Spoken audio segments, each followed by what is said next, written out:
पोलादपूरचे ग्रामदैवत श्री काळभैरवनाथ वार्षिक जत्रोत्सवाला सुरुवात.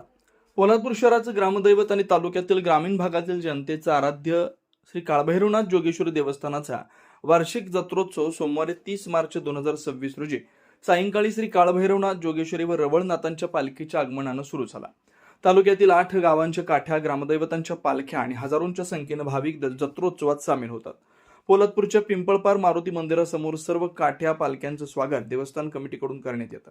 कोरोना काळात लॉकडाऊन दरम्यान फक्त एक वेळा बंद झालेली पोलादपूरची जत्रा त्यानंतर प्रत्येक वर्षी भाविकांच्या मोठ्या समुदायाच्या उपस्थितीत उत्साह व जल्लोषात साजरी होते. ग्रामीण भागातून आपापल्या देवतांच्या पालख्या वेगवेगळ्या दिमागदार मिरवणुकीसह भैरवनाथ नगर, आनंदनगर जत्रास्थळी येऊ लागल्या की जत्रेची गर्दी फार मोठ्या प्रमाणात दिसून येते. गेल्या 4 दिवसापासून पोलादपूर शहरात वेगवेगळे दुकानदार जत्रेच्या ठिकाणी आपापली दुकानं थाटत असल्याचं दिसून आलं.